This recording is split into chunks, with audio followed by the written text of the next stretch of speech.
네, 여호수아 강론 마지막 시간입니다. 이 땅의 시련 다섯 번째 시간, 여호수아 17장 14절부터 18절의 말씀을 먼저 함께 교독하신 이후에 마지막 강론 진행하도록 하겠습니다.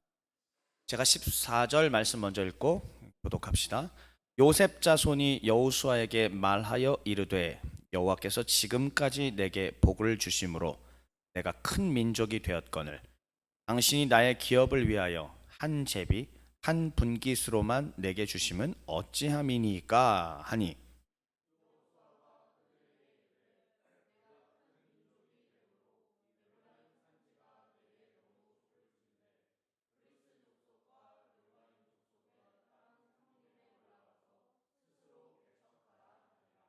요셉 자손이 이르되 그 산지는 에게 넉넉하지도 못하고 골짜기 땅에 거주하는 모든 가나안 족속에게는 베스안과 그 마을들에 거주하는 자이든지 이스라엘 골짜기에 거주하는 자이든지 다 철병거가 있나이다 하니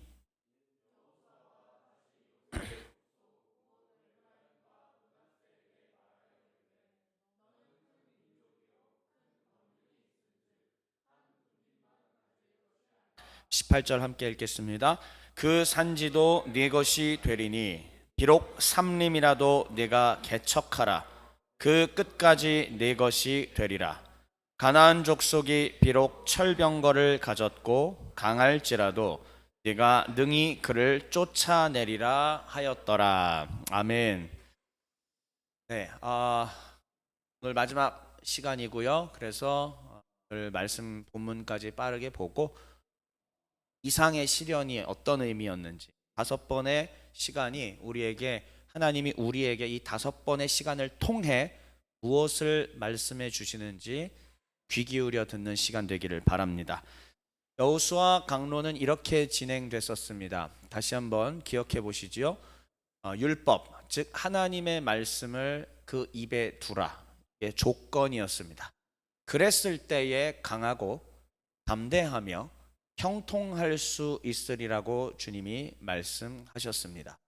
이 모든 것은 이미 40년 동안 광야에서 배운 것입니다.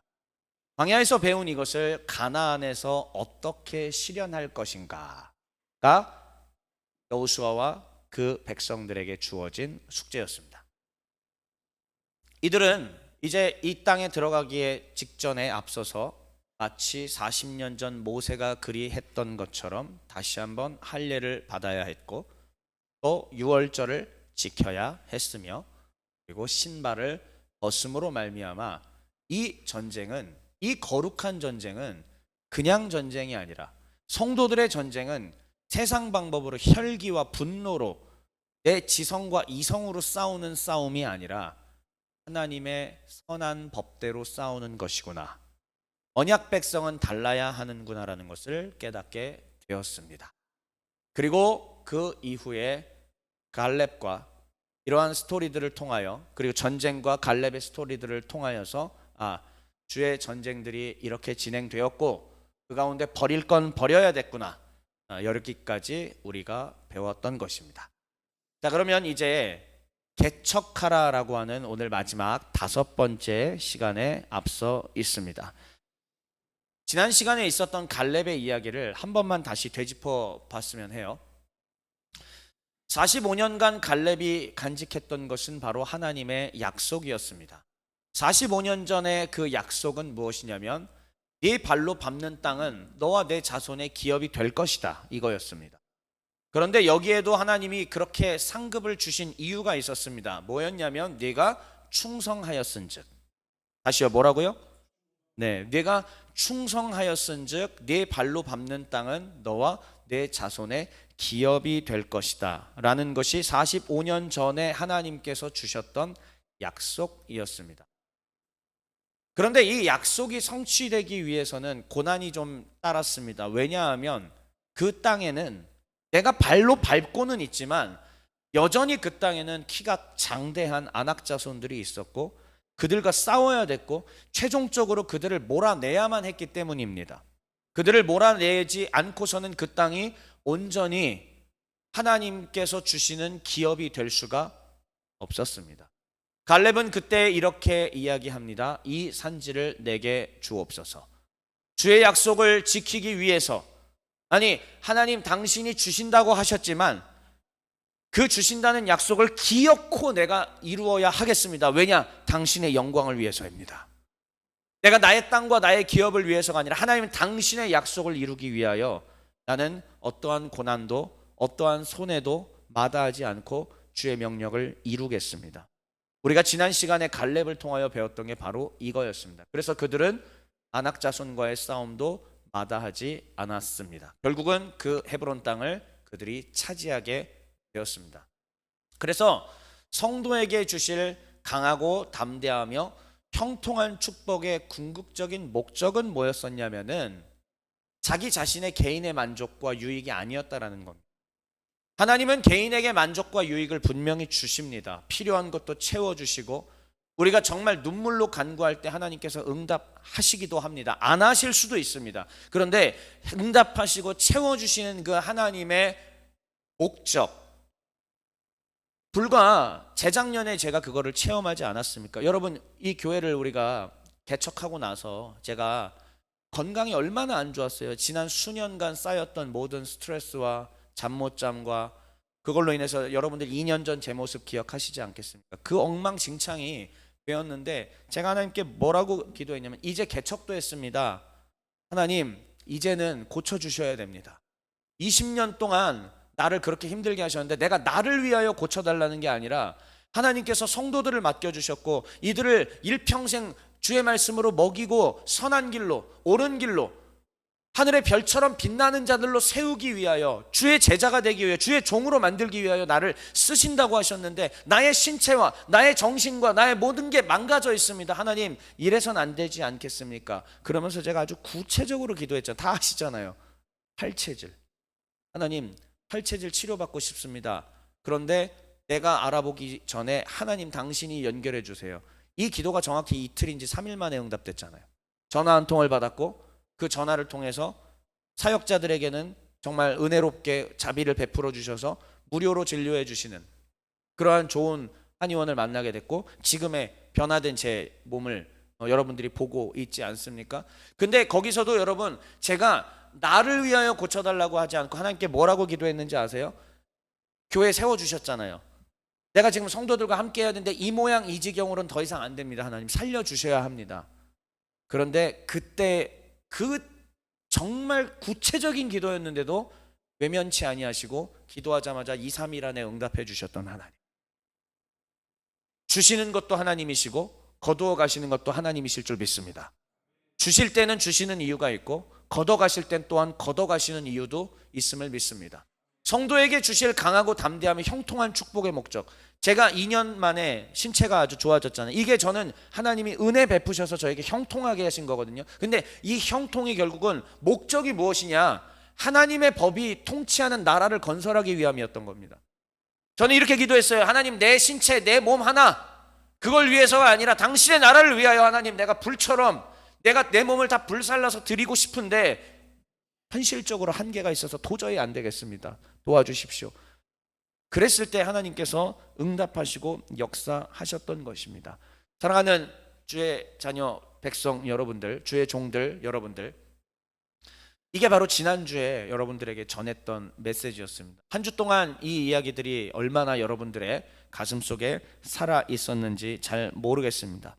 자, 이제 그렇다면 오늘 순서입니다. 오늘은 이것을 마지막 정리하는 내용입니다.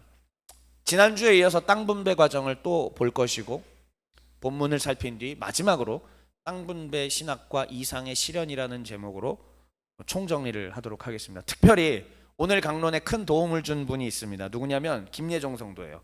김예정 성도가 금요기도에 와서 뭐랬냐면은 아니 큐티 묵상을 하는데 땅 분배 뭔 소리인지 모르겠다고, 그래서 어쩌라는 거냐고 저한테 계속 따지는 거예요, 저 양반이. 그래서 이건 하나님의 음성이다. 그러면 저 양반의 가려운 거를 긁어줘야겠다. 그래서 이 땅 분배가 무슨 의미가 있는지 그래서 제가 땅 분배 신학이라는 이름으로 준비를 한 거예요. 이것이 또 근데 하나님이 김예종 성도의 목소리를 통해 제 귀에 들리게 하셨고 우리 모두에게 영적인 유익이 되게 하시리라고 저는 생각합니다.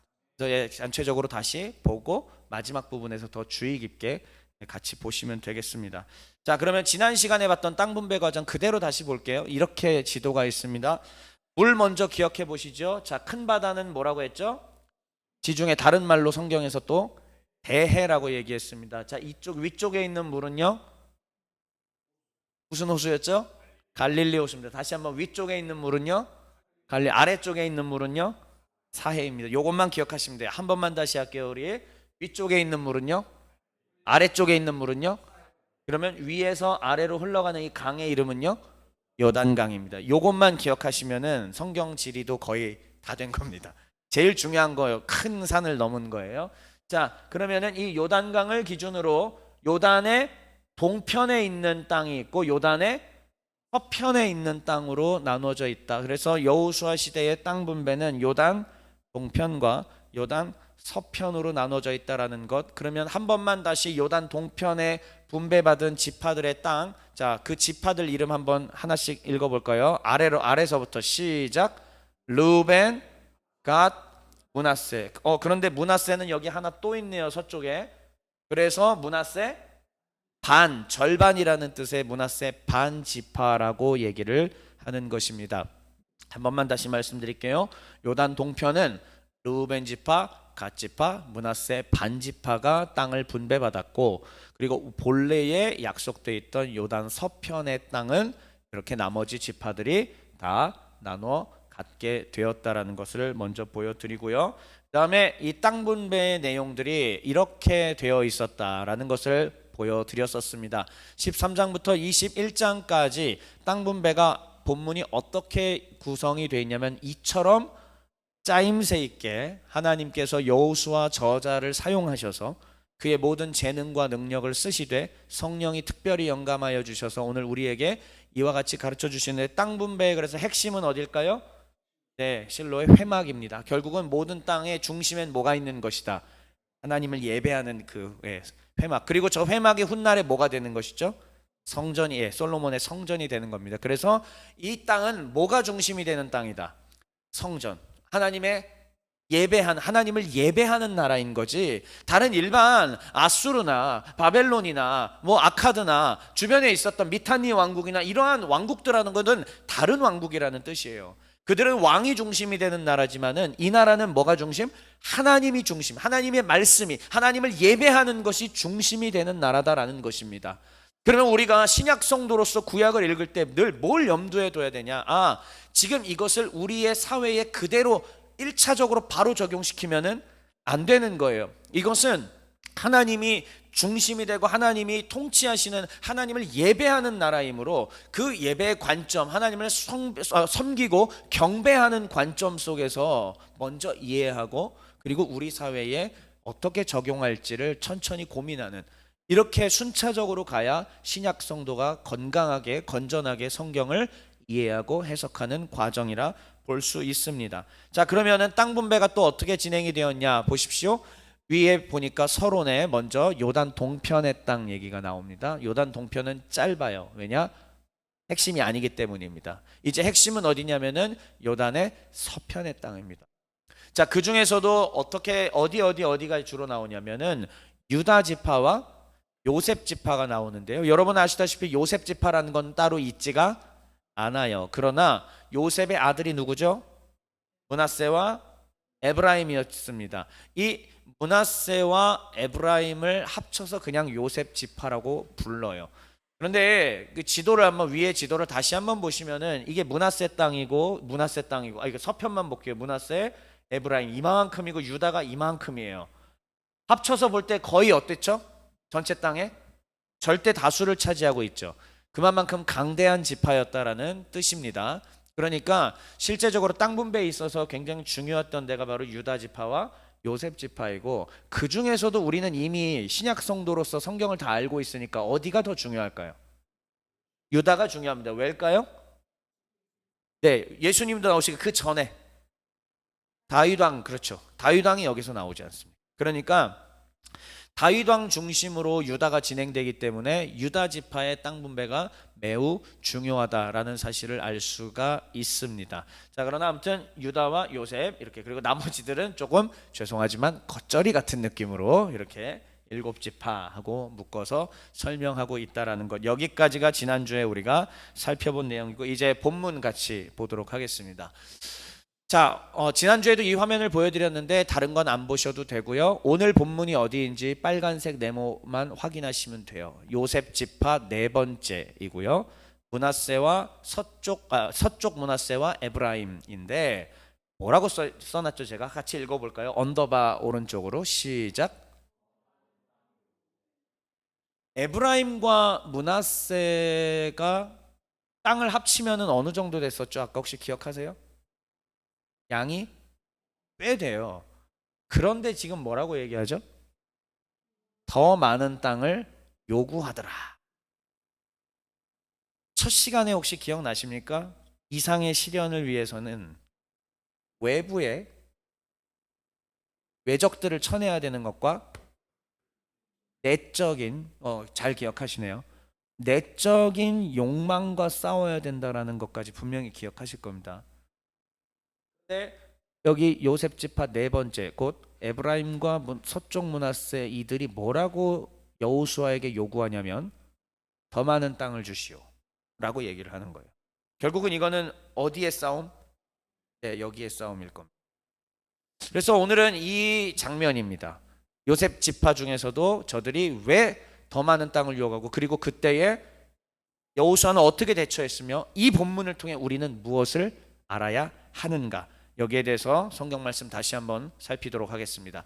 14절과 15절 말씀 여러분들이 소리내서 읽어주십시오. 시작.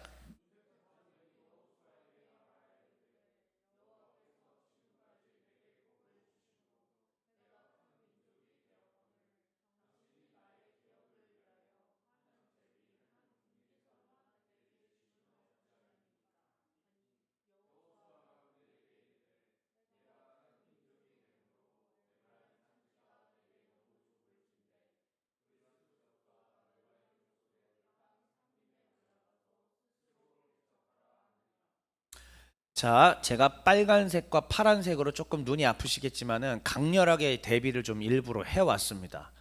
빨간색 내용은 이 요셉 자손 지파들이 하는 얘기예요. 한 번만 저 빨간색 다시 읽어볼게요. 시작. 한 제비 한 분깃으로만 내게 주심은 어찌함이니까. 이런 거를 우리는 전문 용어로 불평불만이라고 합니다. 만족하지 않았다. 나는 충분히 채워지지 않았다. 이렇게 얘기하는 거죠. 자, 그런데 여기 보면 지금 한 제비와 한 분깃이라고 나오는데, 분깃이라는 말은 이제 몫이라는 뜻이죠. 그 주어진 몫이라는 뜻이에요. 근데 이제 제비라는 말이 나온 것을 보니까 땅 분배가 어떻게 이루어졌다? 지파별로 제비 뽑기로 이루어졌습니다. 제비 뽑기로 이루어지면 일단은 뭐 말라올 게 별로 없죠. 공평하잖아요. 그런데 중요한 건 이거죠. 여러분 민수기나 이러한 부분들을 보셔서 아시겠지만, 민수기 1장과 26장쯤에 인구조사 내용들이 좀 나오잖아요. 거기에 보시면은 각 지파별로 인구수가 나오는데, 지파별로 인구수가 대동소이하던가요? 어땠죠? 매우 큰 차이, 편차가 있습니다. 그러니까 지금 여기 있는 이들은 인구가 상대적으로 많은 지파예요. 우리는 인구가 이렇게 많은데 똑같은 몫을 우리에게 주는 게 과연 가당한 일입니까? 라고 항변을 하는 것입니다. 그 내용을 오른쪽에 재밌게 이렇게 써놨어요. 제가 읽어드릴게요. 보세요. 요셉 자손이 이렇게 얘기하는 겁니다. 여호수아님, 우리는 인구가 많습니다. 어찌 우리에게 딱 한 제비의 땅만 주시는 겁니까? 자, 그랬을 때에 여호수아가 뭐라고 답변하냐면은, 자네들이 군사력이 세긴 세지, 그럼 저 브리스와 르바임을 직접 복속시켜 보는 게 어떨까라는 답변을 주는 거예요. 다시요. 직접 삼림을 스스로 개척하라. 우리는 이 말씀을 굉장히 주의 깊게 들어야 됩니다. 요셉 자손은 지금 하나님이 주신 땅에 대해서도 불만족스러워하며 그것을 불평불만을 내놓고 있는 장면입니다. 다시요. 하나님이 주신 것에 대해서 만족할 수 없습니다라고 불평불만하면서 하나님한테 항변을 하는 것과 같은 이치이죠. 그런데 이때에 여호수아의 반응은 참 자상해요. 막 혼내면서 저리 가 이러는 게 아니라, 그렇지, 인구도 많고, 인구가 많다는 얘기는 군사력도, 징발할 수 있는 군사력도 많지. 그럼 뭐 해라? 나가서 싸워서 차지하라고. 바로 지난주에 우리가 이 사례를 누구에게서 볼 수 있었죠? 갈렙에게서 봤잖아요. 이 산지를 주십시오. 저 장대한 안악 자손이 있다 할지라도 나가서 싸우겠습니다. 그냥 거저 무주공산의 땅을 얻는 게 아니라 나가서 싸워서 내가 차지하겠습니다. 그때 우리의 형제들이 좀 죽겠죠. 그럼에도 불구하고 그리 하겠습니다. 기꺼이 손해를 감수하고서도 그리 하겠습니다. 라고 아마 갈렙은 얘기했을 겁니다. 그리고 나가서 그 땅을 차지했죠. 불과 지난주에 보았던 그 내용이 떠오르지 않을 수가 없는 것입니다. 그때에 그러니까 여호수아가 이야기한 얘기를 듣고 이 요셉 자손들이 어떠한 생각을 하게 되었을까요? 근데 저는 이것을 이 요셉 자손의 치졸함이라고 하는 다소 좀 강한 표현으로 한번 써봤어요. 우리랑 다른 지파가 같냐라고 얘기를 하는 거예요. 여기서 벌써 교만이 싹튼 겁니다. 우리랑 다른 지파랑 같아? 우리는 이만큼 있는 데고 쟤들은 요만한 애들인데 그럼 누가 더 대단해? 누가 더 뛰어나? 당연히 우리가 뛰어나지. 당연히 우리가 더 위에 있어야 되지. 우리가 그들을 다스려야 되지. 아마 이들이 이렇게 교만한 마음들로 벌써부터 땅 분배하는 이 초기부터 그런 마음들이 싹 터서 계급과 편차 이런 게 생기고 누가 누구를 위해서 짓누르는 이런 것들이 생겼을 겁니다. 그의 결과가 열왕기에 이르러서 결국은 사무엘서에 이르러서 결국 뭐죠? 왕을 달라는 요구잖아요. 그러니까 그 왕을 달라는 요구에는 어쩌면 그 마음속에 뭐가 싹 터서 내면에 교만의 욕망이 싹 텄기 때문에 그러한 왕을 달라는 요청까지 하게 된 것으로 우리는 충분히 생각할 수가 있습니다. 이때 다시 한번 하나님의 사자인 여호수아가 준 답은 뭘까요? 스스로 개척하라. 좋습니다. 다음 16절부터 18절입니다. 자, 일단 16절 먼저 읽겠습니다. 시작.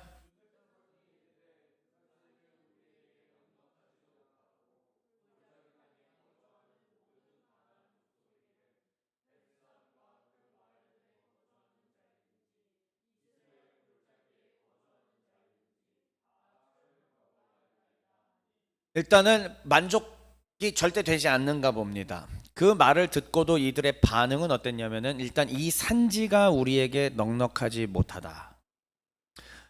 땅이 좁다라는 뜻이 될 수도 있고 거기서 어차피 산지니까 먹을 것이 날 것이 한계가 있겠죠. 그러니까는 이 많은 인구를 먹여 살리기에는 다소 부족하니 좋은 땅을 내놔라. 우린 다르다. 우리는 저들과 다르다. 우린 더 많은 걸 가져야 된다. 아마 이러한 마음이었을 겁니다. 근데 그뿐이 아니에요. 또다시 지난주에 들었던 갈렙을 소환시킬 수밖에 없습니다. 갈렙은 기꺼이 아낙 자손들과 싸운다고 했잖아요. 그런데 이들은 뭐예요? 모든 가나안 족속에게는 다 철병거가 있나이다. 철병거랑 싸우기 싫다는 얘기예요. 철병거랑 싸우면은 아유 아야 하겠지. 아이고 우리 큰일 나겠지. 아이고 내 재산 잃겠지. 그러니까 하나님의 거룩한 백성으로서 하나님의 뜻과 정의와 공의를 이 땅 가운데 실현시켜야 되는 중차대한 임무를 맡은 가장 거대한 지파 중에 하나임에도 불구하고 별로 역사의식, 미래에 대한 의식, 하나님에 대한 의식이 별로 안 되어 있는 것을 볼 수가 있습니다. 그래서 유다 지파랑 이 요셉 지파가 색깔이 여기서 여호수아 때부터 이미 갈려지는 거예요. 그래서 하나님이 다윗을 선택했다? 그건 모르겠습니다. 그러나 이미 유다 지파와 요셉 지파가 여기서 서로 갈라지는 모습들을 다른 패턴을 보이는 것을 우리는 발견할 수가 있습니다. 자, 그랬을 때 자, 다시 오른쪽에 보면 제가 장군님 거기 철병거가 있어요, 이런 식으로 얘기했다는 거예요. 이때 자 17절 18절 읽겠습니다. 시작.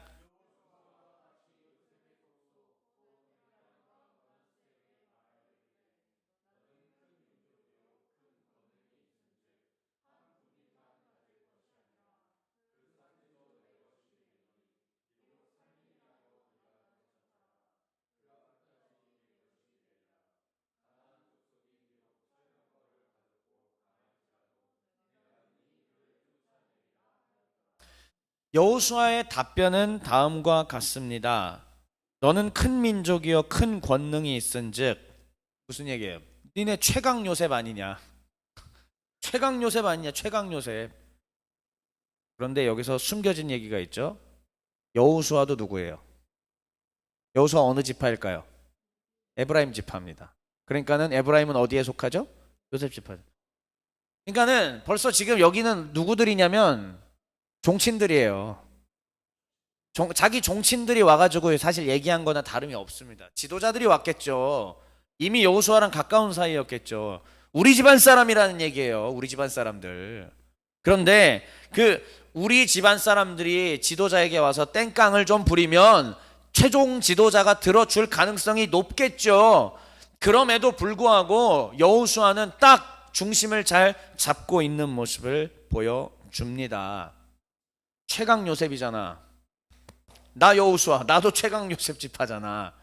우리의 형제들이여, 이러한 연약한 모습을 보이는 게 과연 맞느냐? 주의 백성들이여, 이렇게 연약한 모습으로 나아가는 게 맞느냐? 주의 백성들이여, 맨날 죄에 졌다고 실패했다고 맨날 그냥 투덜거리는 것이 맞느냐? 주의 백성들이여, 언제 개척 정신을 갖고 영혼 구원을 위하여서, 언제 하나님 나라를 위하여서 내 시간과 에너지를 아낌없이 들여볼 거냐? 언제 도대체 승리의 소식을 얘기할 거냐? 이렇게 얘기하는 거 아니겠습니까?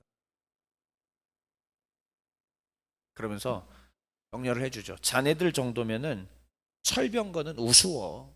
능히 이길 수 있어. 화이팅! 힘내! 이렇게 말씀을 해 준 것입니다. 그 내용이 바로 다시 한번 파란색이에요. 비록 삼림이라도 어떻게 해라? 척하라.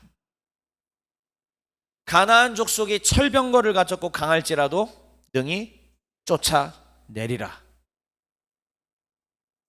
이 대사를 지금 여호수아가 이들에게 해줬잖아요. 근데 사실 지난주에는 이 대사를 누가 스스로 했어요? 갈렙이 자기 자신이 스스로 했잖아요. 우리는 그 갈렙의 본문과 이 본문이 정확하게 대조를 이루고 있다는 것을 확인할 수가 있습니다. 그래서 요셉 자손의 오른쪽에 치졸함 두 번째, 주어진 일에 만족하지 않고 갈렙의 개척 정신과는 매우 큰 대조를 이루었다라는 것입니다. 이때 여호수아의 처방은 개척하라라고 하는 따스한 해놓고 물음표 쳐놨습니다. 개척하라는 따스한, 역설적인 따스한 권면을 해주는 것이었습니다. 자, 여기까지가 오늘의 본문의 내용인데, 그래서 최종적으로 땅 분배 신학과 이상의 시련을 얘기하기 전에 여기서 먼저 이 부분은 한번 매듭을 짓고 가야겠습니다. 사랑하는 종의 가족 여러분들, 우리에게 하나님이 주신 것들이 있을 텐데 이것들에 대해서 계속 그냥 불평불만 투덜투덜 왜 안 줬어요 그러지 말라는 얘기예요. 뒤에서 최종적으로 더 얘기하겠지만 그러지 말고 어떻게 하라? 개척해보라는 얘기예요. 하나님이 내게 주신 경제력, 하나님이 내게 주신 가정, 하나님이 내게 주신 외모, 내게 주신 신체 다 지금 못 바꿔요. 바꿀 수 있는 게 하나도 없습니다. 돈을 들여 성형외과에 간다 할지라도 그렇다고 나의 인생이 그렇게 드라마틱하게 막 변하기는 솔직히 어렵습니다. 바꿀 수 없는 것들이지만 그것도 하나님이 주신 것이라면 기왕이면 갈렙과 같은 정신으로 하나님 나라를 위해서 무언가 해야 할까요? 아니면 요셉 자손과 같이 투덜투덜거려야 될까요? 답은 정해져 있겠죠. 오늘 하나님은 먼저 첫 번째로 이 본문을 통해 우리에게, 그리고 저에게, 종의 교회에게, 그리고 여러분들 각자의 삶에 스스로 개척하라고 얘기하십니다.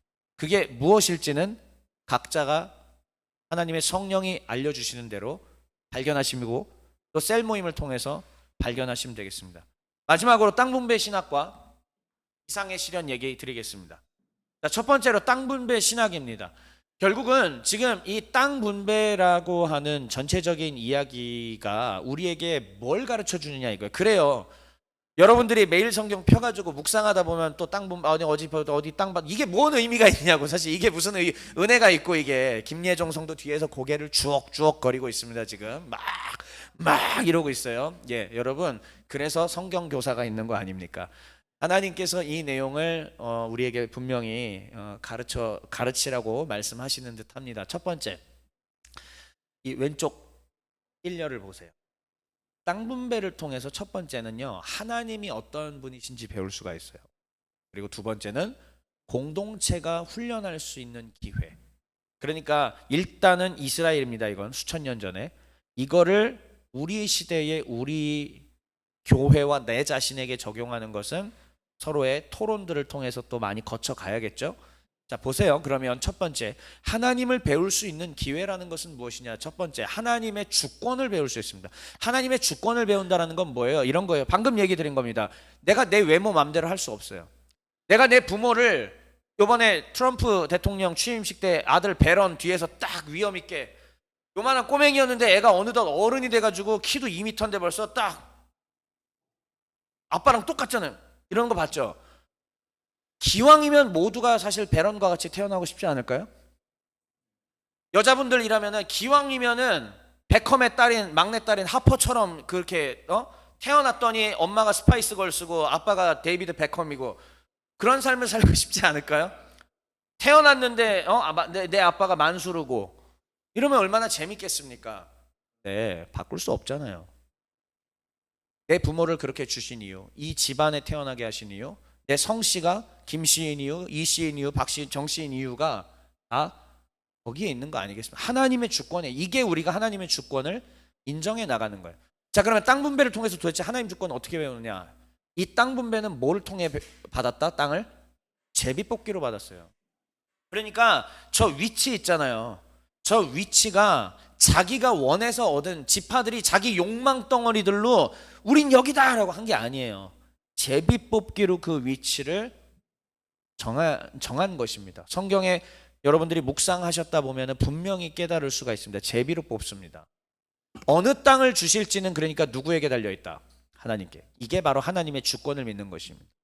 내가 어느 나라에 태어날지, 내가 어떤 부모, 어떤 경제력을 가진, 어떤 화목하냐, 불행한 맨날 싸우는 집안에 태어나느냐, 죄송합니다. 그조차도 하나님의 주권에 달려있다는 것을 인정하는 것이 바로 신앙인 거예요.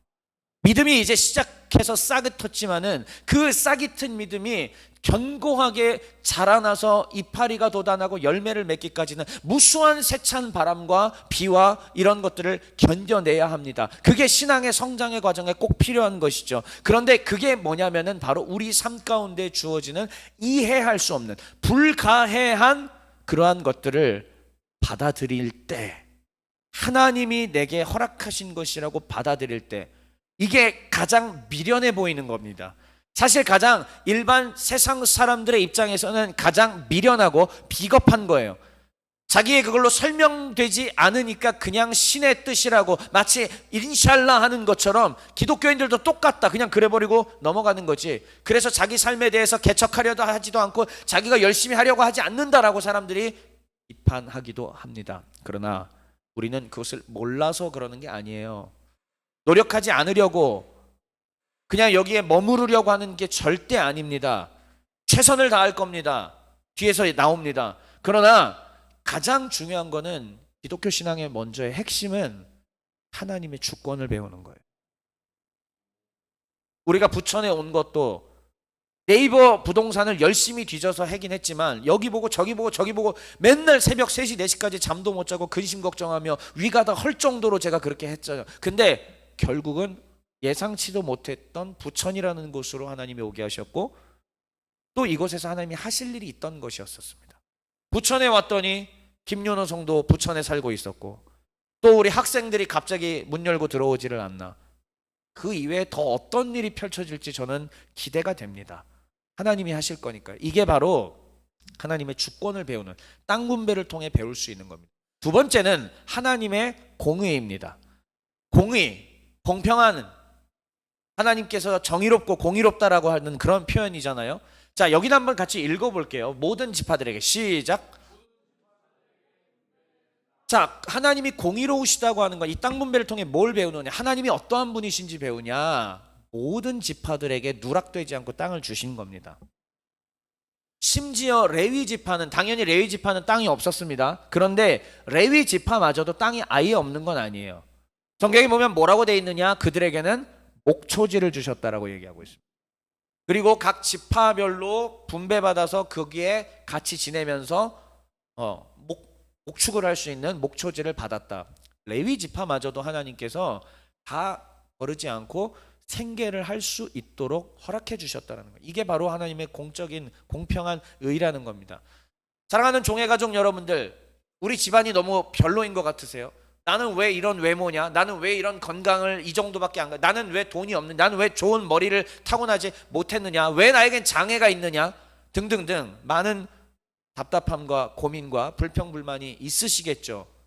그런데 하나님은 공의로우시다라는 사실을 꼭 인정하고 그 주권을 배워가시길 주의 이름으로 축원합니다. 송명희 시인이 결국은 나라는 시를 쓰고 최덕신 씨가 그거를 곡을 붙이면서 수십 년 동안 우리에게 불렸잖아요. 공평하신 하나님, 나 남이 가진 것 없으나 공평하신 하나님, 나 남이 없는 것 같게 하셨네. 우리에게 비록 부족한 것들이 좀 있겠지만 그러나 다른 사람이 갖지 못한 것들을 가지고 있을 수도 있고, 아니 그마저도 정말 없다고 칩시다. 그렇다면 우리의 삶은 비루하고 가치 없는 삶인가? 아니요. 그래도 누군가 사랑해 줄 수 있는 교회를 만나게 하시고 하나님을 알게 하셨던 것만으로도 충분히 사랑받고 가치 있는 삶이 아닐까 싶습니다. 하나님의 모든 지파들에게 땅을 분배해 주셨다라는 거, 이스라엘 백성들은 그것을 먼저 이걸 통해 배웠고, 우리 21세기의 시대를 살아가는 우리 성도들은 바로 방금 말씀드린 것처럼 그렇게 적용하면서 하나님의 공의를 배워갈 수 있습니다. 또한 두 번째, 인구 대비 읽어볼게요. 시작. 이게 재밌는 게 제비를 뽑았을 때는 땅이 여기냐 위치예요. 면적은 조정이 들어갑니다. 그러니까 왜 아까 요셉 자손에 대해서 제가 치졸하다라고 얘기하는지 여러분 아세요? 이들에게는 땅이 더 많이 부여됐어요. 면적이. 왜냐하면 인구가 많으니까. 완벽하진 않습니다. 물론 어떻게 바둑판으로 강남처럼 땅을 자르는 건 아니잖아요. 완벽할 수는 없지만은 그래도 인구가 더 많은 지파들에게는 더 많은 면적의 땅을 부여했습니다. 근데 그것 갖고도 부족하다고 느끼니까 내면의 욕망들이 쏟아져 나왔던 것이죠. 하나님은 인구 대비해서 면적을 조정까지 해주시는 디테일한 공평하신 하나님이시다라는 것을. 자, 그래서 이 하나님의 주권과 하나님의 공의를 배운 이스라엘 백성들은 결국은 뭘 깨닫게 되느냐, 뭘 배우느냐. 세 번째, 3번은 같이 읽어볼게요. 하나님 시작. 하나님 신뢰 배움. 처음에 모세를 통하여서 출애굽하게 하실 때에 하나님을 예배하러 가라, 그러니까 하나님이 통치하는 어떠한 그러한 곳으로 가라라고 해서 시작이 된 겁니다. 그리고 또한 하나님께서 뭐라고 약속하셨죠? 내가 너희에게 젖과 꿀이 흐르는 가나안 땅을 주겠다. 계속 언약을 하셨습니다. 이 언약의 신실하신 하나님을 최종적으로 경험한 게 땅 분배예요. 됐구나, 진짜 주셨네. 우와, 우리 하나님이 진짜 이루셨네. 이러한 설교를 듣고 있으면은 가슴 한켠에는 또 스물스물 그게 올라옵니다. 아유 짜증나, 나는 안 되는데. 나는 안 돼. 하나님은 나에게 역사 안 하시는데, 나에게는 아무것도 이루어주지 아니하시는데 왜 모르겠습니까? 제 마음속에도 그런 것들이 스물스물 올라오는데. 그러니까 제가 영적인 도전 앞에 영적인 응전을 해야 된다고 말씀드렸던 거예요. 이런 것들을 끊임없이 해나갈 때에 최종적으로 뭘 배우느냐? 하나님의 신뢰를 배우는 거예요. 신뢰. 이게 믿음입니다. 금요기도회 때 계속 지금 믿음을 더하여 주소서 네 번째 시간까지 했잖아요. 지금 우리가 마태복음을 통해서 믿음을 계속 배우고 있는데 그 믿음이 결국 이 신뢰란 말이에요. 신뢰. 하나님을 신뢰하는 것들을 배워나가는 것이 주의 종이 되는 것이고 주의 제자가 되는 것이고 언약 백성이 되는 것인데, 우리가 땅 분배를 통하여 바로 이것들을 배울 수 있다라는 말씀입니다. 자, 그럼 두 번째로 이제 공동체 훈련 기회로 오겠습니다. 결국은 이 땅 분배에 통하여 요셉 자손이 보여주었던 것은 내면의 욕망이었죠. 그 욕망을 여호수아가 지혜롭게 돌려주었습니다. 가서 스스로 대척하라. 이제 어쩔 수 없어요. 최고 지도자가 그렇게 얘기했기 때문에 해야 합니다. 요셉 자손은 자신의 내면에 피어올랐던 욕망을 아마 깨달았을지도 모릅니다. 요셉 자손처럼 더 갖고 싶은 욕망 반드시 여러분들도 직면하실 겁니다. 자, 원했던 게 있습니다. 오랜 기간 동안 하나님이 주시지 않았는데 어느 순간 주셨다고 칩시다. 마치 저에게 건강을 주셨던 것처럼요. 그랬을 때에 그 이상의 것을 갖고 싶은 욕망, 그 이상의 것을 누리고 싶은 욕망은 목사인 제 안에 찾아왔을까요? 안 찾아왔을까요? 당연히 찾아왔습니다. 이제 좀 몸이 편해지니까 더 좋은 걸 갖고 싶고 더 좋은 걸 누리고 싶은 마음들이 제 안에 스물스물 올라오게 된 것을 보게 된 것이죠. 성도 여러분들도 아마 마찬가지일 것입니다. 여러분들도 갑자기 하나님이 이 문제를 해결해 주시면 이제 여기서 또 스물스물 내면의 욕망들이 피어오르게 될 겁니다. 그랬을 때 어떻게 할 거냐 이거예요. 이 땅 분배 과정을 통해서 우리는 뭘 배울 수 있느냐? 싸우라. 삼림까지도 가서 개척하고 갈렙을 통하여 배웠다시피 아낙 자손들과 싸워라. 하나님이 지금 그렇게 여러분들에게 말씀하신다면 어떻게 답변하시겠습니까? 마지막으로 공동체가 훈련받을 좋은 기회는 또한 무엇이냐면 공동체로서 이 율법을 실천할 수 있는 좋은 기회가 열린 겁니다. 물론 우리는 구약의 율법을 문자 그대로 따르지 않습니다. 예수 그리스도께서 성취하신 새 율법 그리고 율법의 근본 정신들을 우리는 따르며 살아갑니다. 자, 그러면 이제 다시 한번 돌아와 볼게요. 처음에 출애굽, 가나안 입성까지 이거 왜 하셨다라고 얘기했죠? 광야 40년을 왜 두셨다라고 얘기했죠? 하나님께서 여호와의 법을 가르치셔서 그 법이 실현되는 나라를 만드시기 위함이었습니다. 이게 가장 큰 핵심이었잖아요. 기억하실 겁니다. 분명히 제가 한 2주 전쯤에 얘기한 것 같은데요. 다시요. 광야 40년 왜? 출애굽 결국 왜? 가나안 땅 왜?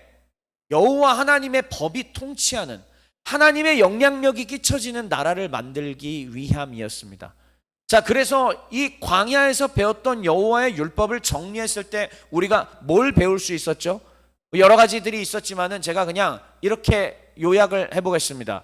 신명기 법전의 핵심이 뭐였습니까? 가난한 자를 없게 하라. 물론 이것이 율법의 전부는 아니지만 그래도 그냥 제가 이것으로 요약해서 한번 설명드려 볼게요. 그러면 가난한 자를 없게 하라는 게 하나님의 성품이십니다. 하나님의 마음이십니다. 하나님의 특징이고 하나님이 통치하는 곳에 그런 일이 벌어지는 거예요. 무슨 말이냐? 가난한 자를 완전히 없게 할 수는 없습니다. 그러나 내가 벌만큼 벌고 그 이상의 것들을 풍성하게 누려서 더 저축도 하고 정말 투자도 해서 더 부자가 됐다고 칩시다. 그런데 당장 내 교회의 내 동료들, 내 주변의 사람들이 굶어가고 있고 너무나 어려움 가운데 있고 고통 가운데 있을 때에 그것을 가만히 두고 본다? 이건 하나님 나라가 아니란 얘기예요. 이미 나에게 충분한 것이 있을 때에 그 이상의 것들로 어려운 사람들을 돕고 나누고 베풀고 할 수 있는 것, 이게 하나님이 원하시는 하나님의 나라라는 거죠. 그러기 위해서는 뭐와 싸워야 돼요? 내면에 더 갖고 싶은 욕망과 싸워야 되는 것입니다. 그런데 결국은 하나님이 이 땅을 분배하신 까닭은 뭐냐? 거기서 열심히 일해서 열심히 곡식을 심고 과일을 심고 걷어들여서 그것을 가지고 하나님이 원하시는 이 가난한 자가 없게 하라는 것을 실현해 보라는 얘기예요. 땅을 주신 까닭이 뭔지 아시겠죠? 우리에게 하나님이 재능과 시간과 젊음과 에너지와 물질을 주신 이유가 뭔지 아시겠죠? 내가 왜 돈을 벌어야 되는지, 내가 뭘 위하여 살아가야 되는지, 많은 사람들이, 많은 크리스천들이 방향이 잘못되어 있고 온전한 방향을 잡지 못하면서 살아가고 있습니다. 왜? 내 주변 친구들이 다 그렇게 하니까. 그러나 진정한 크리스천은 그런 게 아니에요. 하나님의 나라를 세우는 사람들입니다. 광야 40년을 통하여 가르쳐 주신 하나님의 법을 잘 연구하고 마음에 새겨서 그 나라를 내 주변에서 내가 가는 곳마다 이루어지게 하는 거예요. 그게 바로 그리스도의 향기를 바란다라는 것입니다. 내가 가는 곳마다 그리스도의 향기가 나타난다. 이게 그런 의미예요. 하나님이 원하시는 게 바로 그겁니다. 사랑하는 종의 가족 여러분들, 그렇게 공동체로서 훈련 받으시겠습니까? 다시요, 훈련 받으시겠습니까? 하나님이 기꺼이 훈련하실 것이고 기꺼이 좋은 주의 종들로 만들어 내시리라 믿습니다. 그리고 그렇게 축원하고 저도 그렇게 되기를 하나님 앞에 간구드립니다. 자, 마지막 이상의 실현입니다. 하나씩 그냥 하나씩 쭉 읽겠습니다. 자, 그러면 이제 이 이상의 실현 5번의 모든 것을 총정리하면서 하나씩 읽고 정리하시죠. 첫 번째, 시작. 1장 기억하시죠? 카이즘 가운데 율법책을 이겁니다. 다른 말 필요 없습니다. 이미 여러 차례 얘기해서요. 하나님의 말씀을 가까이 안 두는 게 뭔지를 굳이 제가 말 안 드려도 다 아시죠? 하나님 말씀을 가까이 안 두는 게 뭔지는 뭐 말 안 해도 다 아실 거고, 가까이 두는 게 뭔지도 말 안 해도 알 거라고 생각합니다. 두 번째 읽겠습니다. 시작. 네, 가만히 있으면 안 됩니다. 선한 싸움을 싸우셔야 됩니다. 그런데 어떤 싸움이었죠? 전쟁에 앞두고 할례를 받고 유월절을 지키라? 이거 지혜로운 거예요? 미련한 거예요? 미련한 거죠. 이 미련한 걸 하라고 하셨습니다. 이유는요, 너희는 언약 백성이다. 다르다. 너희가 싸우는 싸움은 세상의 기준하고는 달라야 된다. 이게 하나님의 백성들의 특징이잖아요. 그래서 선한 싸움을 싸우는 거예요. 다른 방법입니다. 선하게 싸우는 거예요. 똑같이 분노하고 혈기 부리고 욕정으로 싸우면 안 됩니다. 어떻게 싸워야 돼요? 선하게.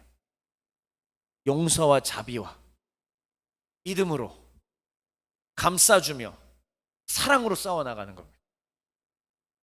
이 도전 앞에 응전하셔야 됩니다. 가만히 있으면 안 됩니다. 선한 싸움으로 응전합시다. 자, 세 번째 읽겠습니다. 시작. 이것도 가만히 있으면 안 됩니다. 끊임없이 도전해 올 때 응전하십시다. 악의 영향력을 버려버려야 됩니다. 내가 하나님 말씀을 가까이 못하게 하는 것들이 무엇인지 낱낱이 찾아서 다 그 말 뒷발의 힘줄을 어떻게 하나? 끊어버리고 그 병거를 다 어떻게 하라? 태워버려라. 예. 그리고 오늘 말씀처럼 철병거를 만나면 어떻게 해라? 싸워. 안악자손을 만나면 어떻게 해라? 싸우는 거예요. 그렇게 해야 되는 거예요. 그 악의 영향력들을 다 제거하라. 이것이 여호수아 신학이 우리에게 가르쳐주고 있는 내용입니다. 네 번째입니다. 시작. 갈렙처럼. 마지막 5번째입니다. 시작. 다시 한번 누구처럼? 갈렙처럼. 요셉 자손과처럼? 갈렙처럼. 그렇다고 제가 유다 지파와 요셉 지파를 너무 지금 제가 나눠 놓는 것 같은데 성경에 그렇게 기록되어 있기 때문에 설명드리는 것 뿐이고요. 어쨌든 갈렙을 본받아서 해야 된다라는 얘기였습니다. 메시지 읽고 강론을 마칩시다. 시작. 오 하나님, 나의 내면의 욕망과 직면하여 깨지게 하옵소서. 주의 이상을 실현하기 위해 주의 말씀 따라 선한 싸움을 싸우고 주의 말씀 따라 악의 영향을 버리며 기꺼이 고난받고 개척하며 나아가는 우리 공동체가 되게 하옵소서. 아멘.